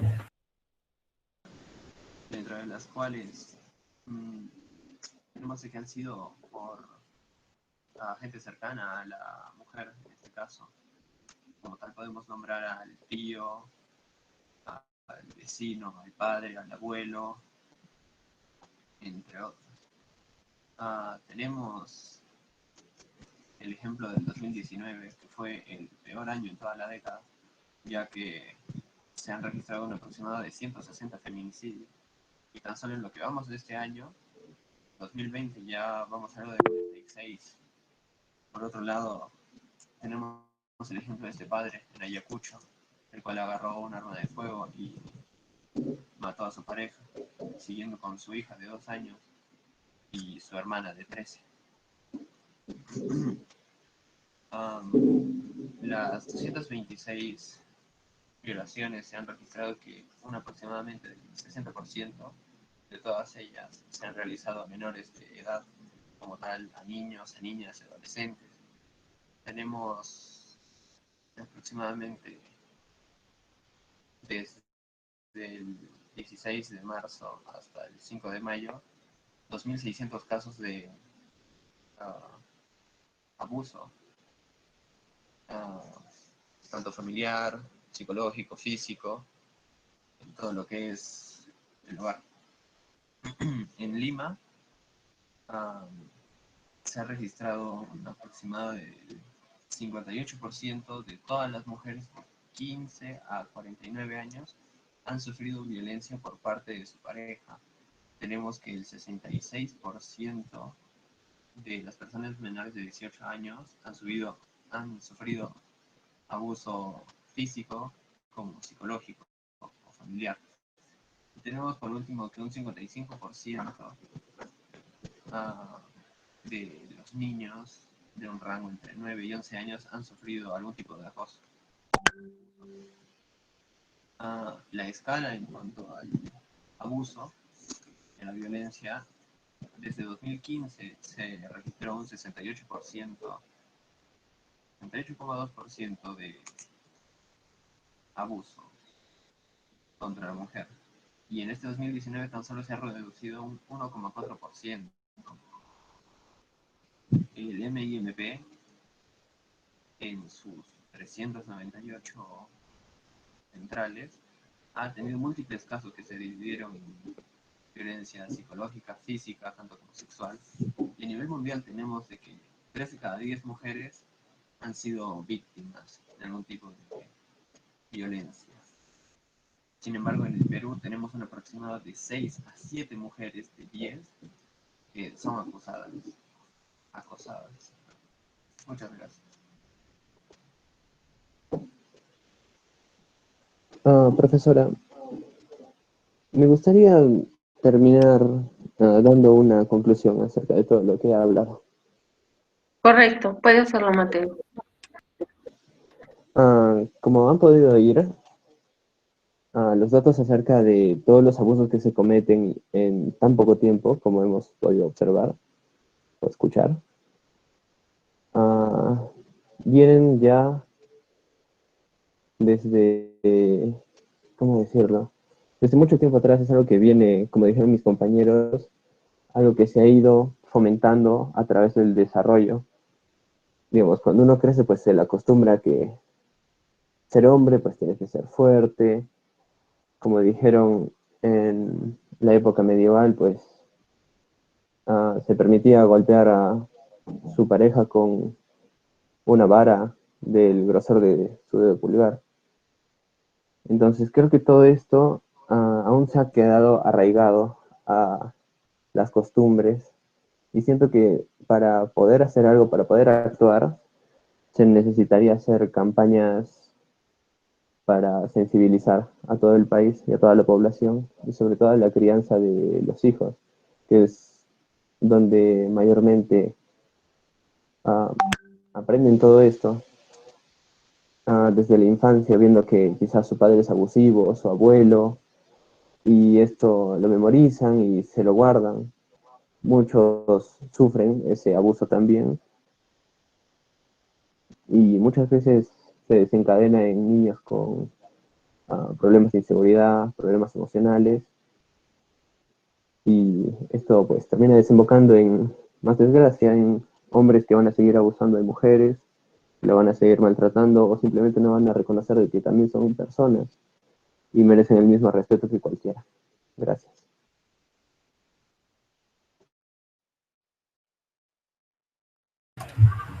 Gracias, compañero Mateo. Ahora, si alguien desea hacer una pregunta o comentario sobre este tema. Yo disculpa. Ya, continúa, por favor. Ya lo vuelvo a repetir. ¿Por qué el Perú es uno de los países con alto número de violencia hacia la mujer? Aquí el compañero Kendall nos dice, la pandemia fue un incitador o una causante de la violencia y feminicidio. Siendo así, ¿los números podrían aumentar si se presenta un segundo rebrote? Una pregunta más o comentario. Voy a contestar la pregunta de mi compañero Kendall. Ya, adelante. Ya, dice, la pandemia fue un incitador o un causante de la violencia y feminicidio. como sabemos, un causante, pues no, porque ya tenemos cifras desde años pasados, desde 2015 tenemos ya cifras, incluso desde mucho antes. Como han escuchado, el 2019, el año pasado, que no hubo confinamiento, no hubo virus, se registraron un mayor número de feminicidios. Así que más que causante sería una condicional, porque las mujeres, bueno, se ven obligadas pues, a quedarse en sus casas y muchas veces en casas en las que conviven con ese agresor y no tienen otra opción más que estar ahí por su propia salud. Y si los números podrían aumentar si se presenta un segundo rebrote, pues si se presenta un segundo rebrote o simplemente el Perú sigue siendo irresponsable con el tema de la pandemia, claro que podría ir aumentando. Sin embargo, que se diga que un segundo rebrote, pues no sé, duplicaría estos números, es algo que no se puede afirmar. Que va a seguir pasando, sí, que pueden aumentar también, así como pueden disminuir. Gracias.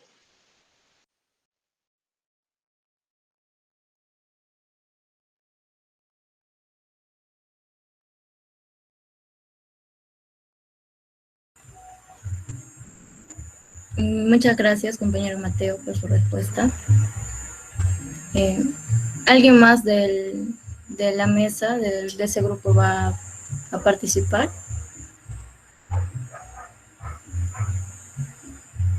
Ya, me parece que ya está todo.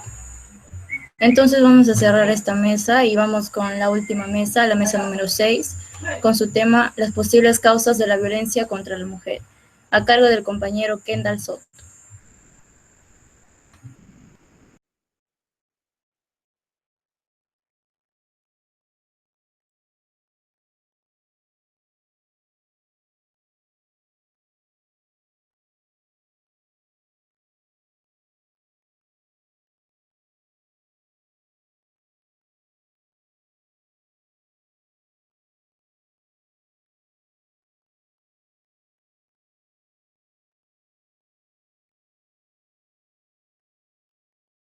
Muy buenas tardes con todos. A ver. Una de las principales causas de la violencia contra la mujer se puede tomar como muchas cosas, ya siendo la economía, el aspecto sociocultural, etcétera. Pero vamos a ir yendo paso a paso.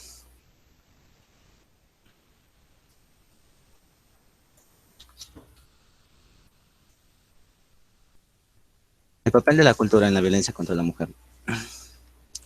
En este aspecto podemos apreciar que la cultura se establece como un factor fundamental que promueve la violencia contra la mujer, pues siendo esta una forma organizada de actividades sociales, se encuentra de manera implícita dentro de lo que nosotros nos referimos como cultura. En este espacio donde generalmente la proposición de escenas violentas nos demuestra la pertenencia del individuo en un intrincado sistema sociocultural. En el siguiente punto en cuenta sería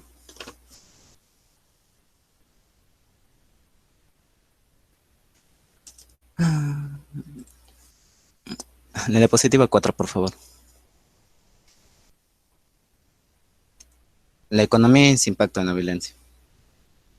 Como nos ha demostrado, la pobreza no se toma como una causa de violencia, pero se puede tomar como un instigador de esta. Estadísticas nos demuestran que la mayor parte de las denuncias de violencia se toman en la baja pobreza, en barrios pobres. Esto nos lleva a deducir que la violencia tiene una mayor emergencia en este aspecto.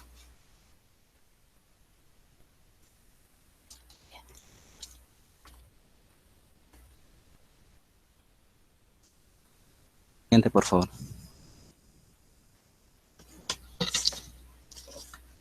La violencia contra la mujer relacionada con trastornos de la personalidad.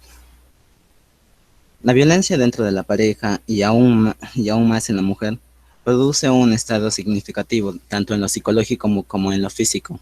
En este caso sería un trastorno de personalidad por ambiente, pero no se puede aseverar, pues al margen de la existencia de trastornos de personalidad asociados a la violencia de género, la explicación de de la misma obedece probablemente más factores educativos y socioculturales.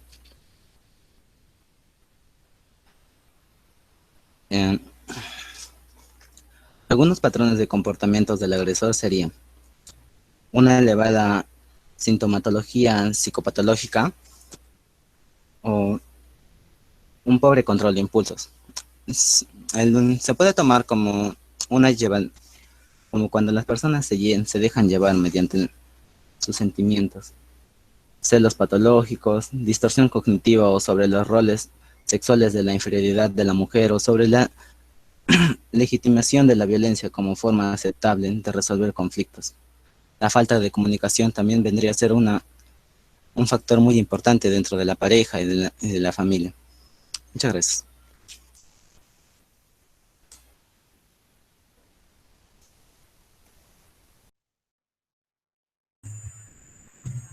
Muchas gracias, compañero.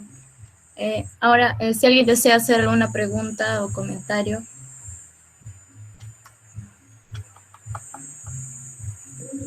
Me gustaría ¿Algún hacer una compañero pregunta. del público?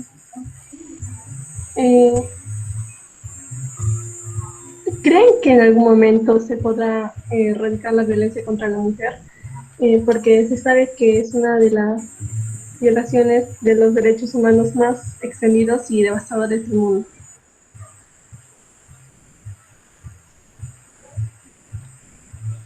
Gracias, Natalie. Aquí en el chat nos dice el compañero Héctor, la cultura del alcoholismo no tendría una correlación predominante en función a la violencia contra la mujer. ¿Alguien más desea participar?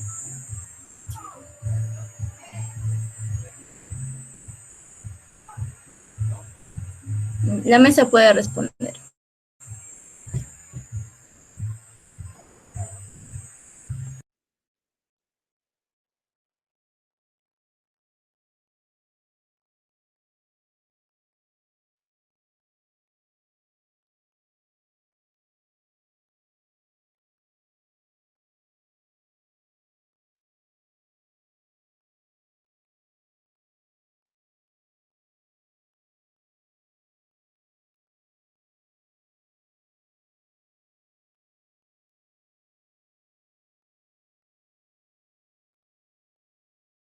¿Podrías repetir la primera pregunta, por favor?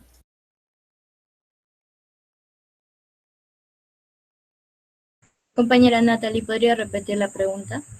Ya. ¿Creen que en algún momento se podrá eliminar la violencia contra la mujer? Porque se sabe que es una de las violaciones de los derechos humanos más extendidos y devastadores del mundo.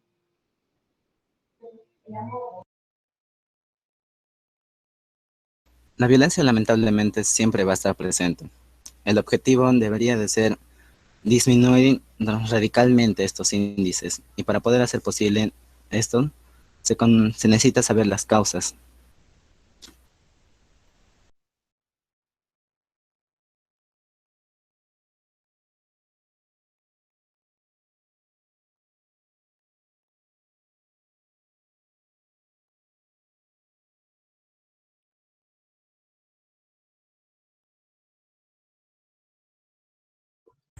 Yo tengo una Le repito la pregunta. otra pregunta.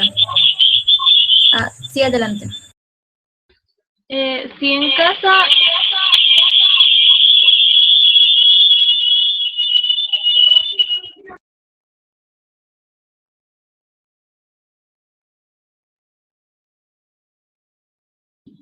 Disculpe. No se lo he escuchado bien. Sí, si en casa no se ha ejercido violencia, ¿por qué la persona que es agredida lo permite?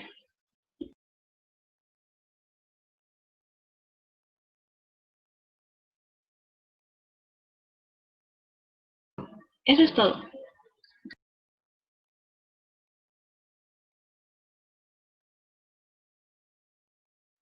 La respuesta de la mesa, por favor.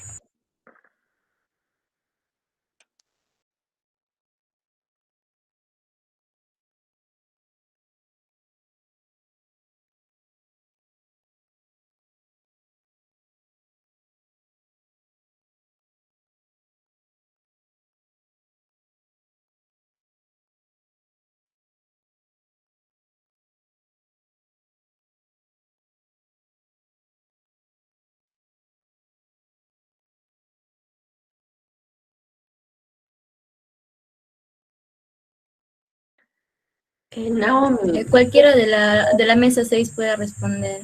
Sí, bueno, no sé si el caso de la mesa 6 es el mismo del mío, que no he escuchado bien la pregunta. No sé si podría repetirla bien, por favor, Naomi, si fuera tan amable. Sí, claro. Si en casa no se ha ejercido violencia, ¿por qué cuando eres agredida, o sea, cuando creces y tienes familia, todo, cuando te agreden lo permites? Si no ha habido un ejemplo de eso. Correcto, hemos entendido su pregunta. El grupo de Kendall, por favor, responda a la pregunta. Entonces, ¿estás refiriendo a permitir la violencia que te ejercen a ti? ¿O no he comprendido mal? Sí, por eso, si alguien ha crecido en un hogar donde no ha visto violencia y después forma su hogar, ¿por qué acepta la violencia? Si él en su niñez, esa persona, esa mujer no ha vivido la violencia, ¿por qué la acepta? Esa es la pregunta de Naomi.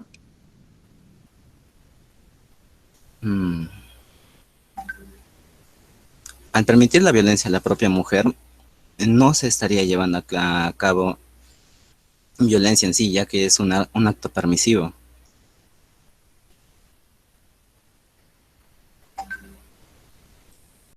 Kendall, bueno, le agradecemos su participación. Mire, Naomi, puede haber muchas razones por las cuales una mujer acepte algo que no necesariamente ha vivido en su hogar de formación, en su hogar paterno.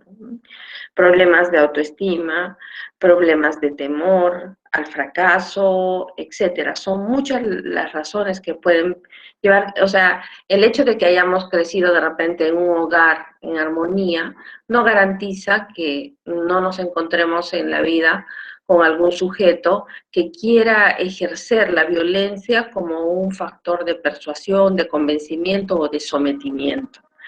Entonces, por amor, no necesariamente. Profesora, Sí. ¿no sería un acto que solo el hombre tuviera la culpa? Si es que es un acto permitido, ya sea la mujer sea una mujer masoquista o el hombre una persona sadista, las dos personas están correlacionadas y están aceptando ese término, si no me equivoco. Pero si en el caso de que la mujer lo denuncia, ahí sí sería violencia o no.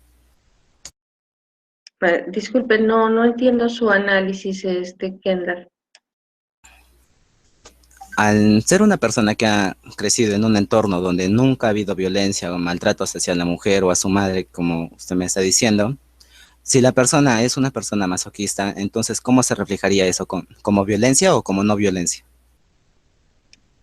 Es una violencia y además usted está infiriendo que la persona sea masoquista. Hay muchos factores, o sea, la cantidad de amenazas, de violencia que la mujer pueda recibir. Yo creo que más que masoquismo es temor a muchas cosas, ¿no? Muchas mujeres ocultan la violencia para no hacer incluso sufrir a sus padres, para no aceptar que han fracasado, por temor a que de repente este sujeto les brinde algún tipo de seguridad a ella y a sus hijos, por temor a que las maten, ¿no? Entonces hemos visto que muchos feminicidios se han cometido porque una mujer se atrevió a decir ya no quiero seguir contigo, ya se acabó, y el hombre no acepta esto. Entonces, bueno, ahorita en el ejemplo que está dando su compañera no está poniendo ningún indicio que la persona tenga una patología de masoquismo. Simplemente porque una mujer que no ha crecido en un hogar violento puede aceptar algo, ¿no? Algo así.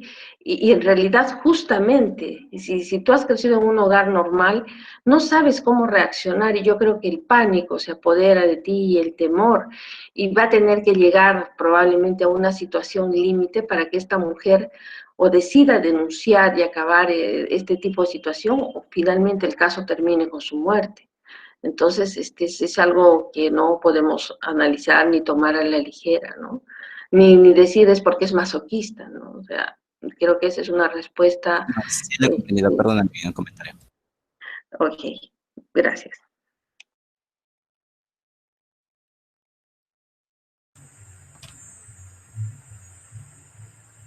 Gracias a todos los que han participado en esta mesa. Ahora le damos pase a la profesora Lourdes otra vez para que nos dé las palabras de cierre de la jornada.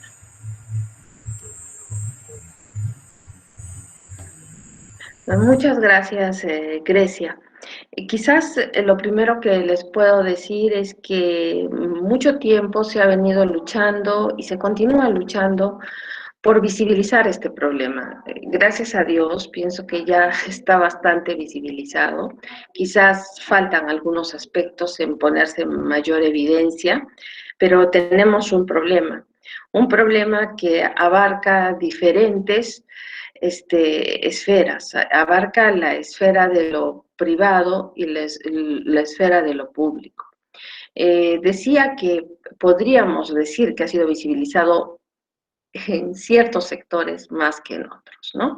Creo que en los sectores académicos, en los sectores más universitarios, esto está claro, pero en los sectores populares, en los sectores más alejados, digamos, en lo más, de repente, a veces escondido de nuestras serranías, de nuestra costa, el problema sigue ahí, ¿no?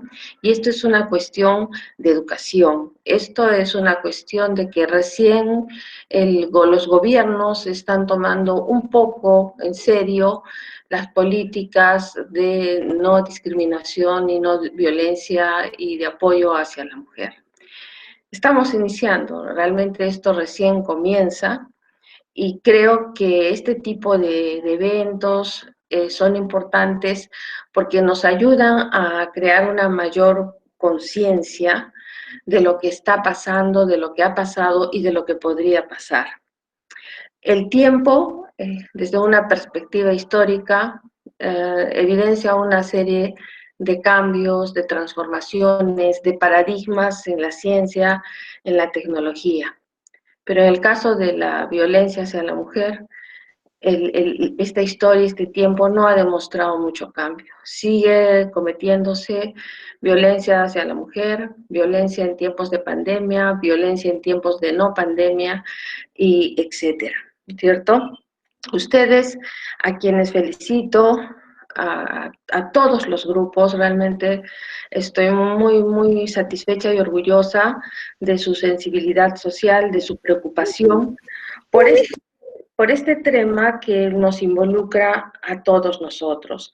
Este problema es un problema de todos, no es un problema solo de las mujeres, es un problema de la sociedad. Cada grupo ha ido planteando diferentes conclusiones, diferentes puntos de vista.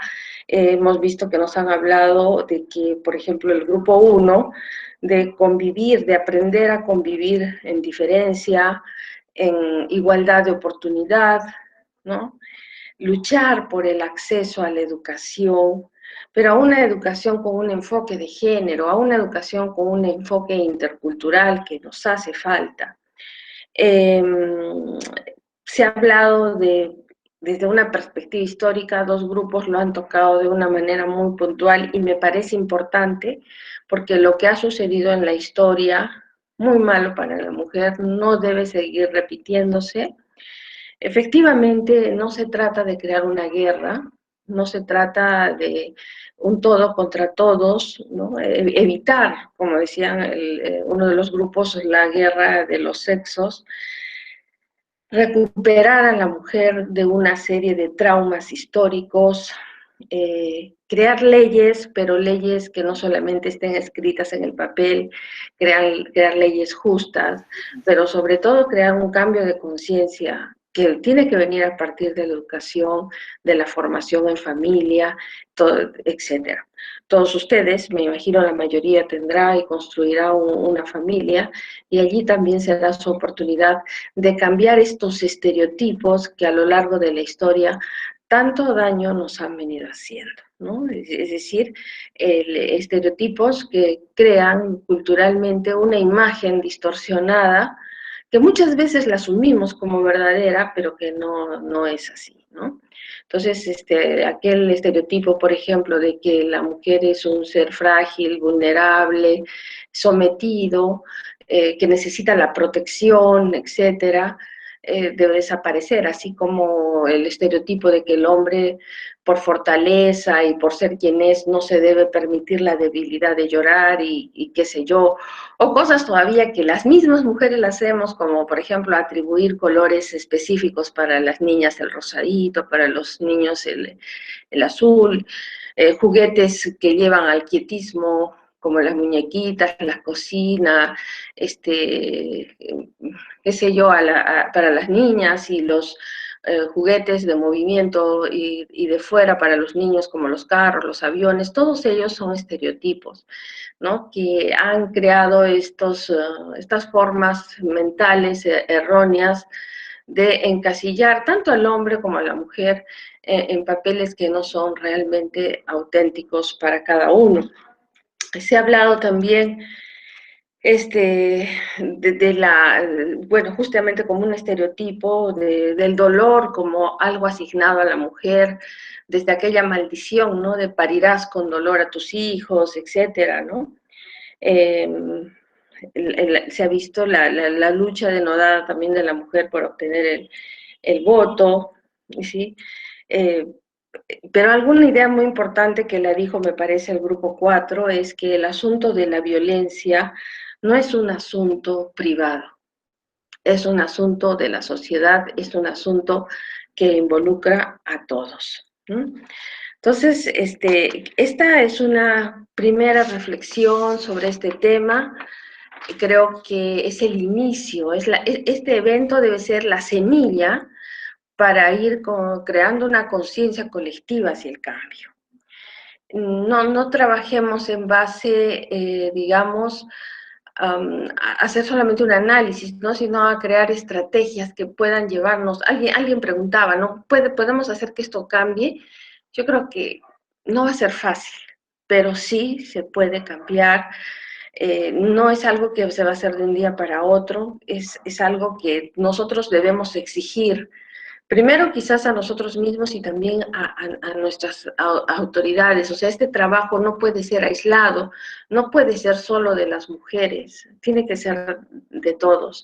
Y la filosofía acá juega un papel muy importante. La filosofía puede asumir un liderazgo a través de repente de crear primero mecanismos de análisis, de reflexión, de crítica, y luego propuestas más claras que salgan de ustedes, de los jóvenes. En estos últimos días los jóvenes han demostrado que cuando quieren hacer algo lo hacen y lo logran con éxito. Entonces, no desperdiciemos nuestras energías en quizás aspectos superficiales o, ¿qué les digo? Pues a veces hasta reflexivos, no despleguemos nuestras energías solamente en lo tecnológico, que es importante y ahora estamos haciendo este evento gracias a lo tecnológico, pero dediquémonos más a poner un granito de arena por mejorar esta sociedad, ¿no?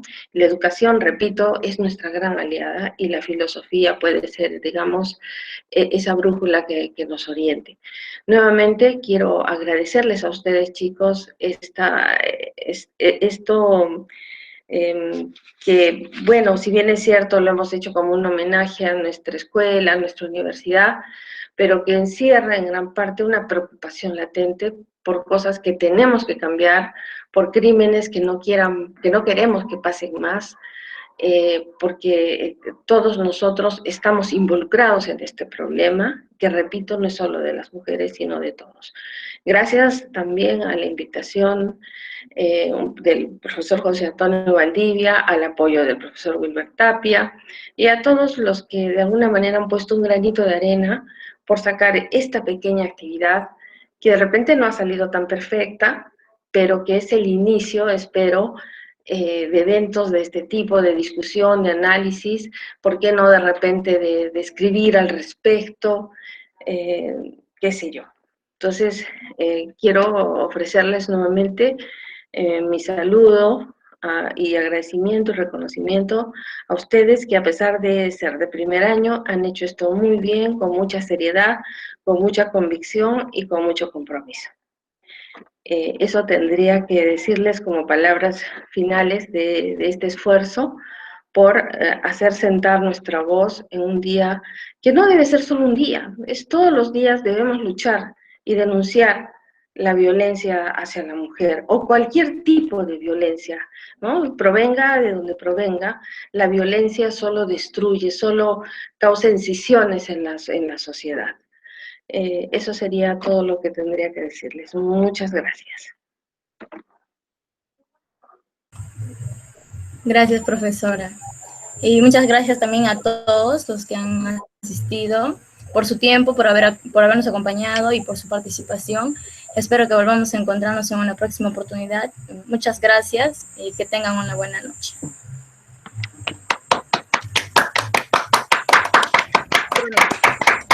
Gracias.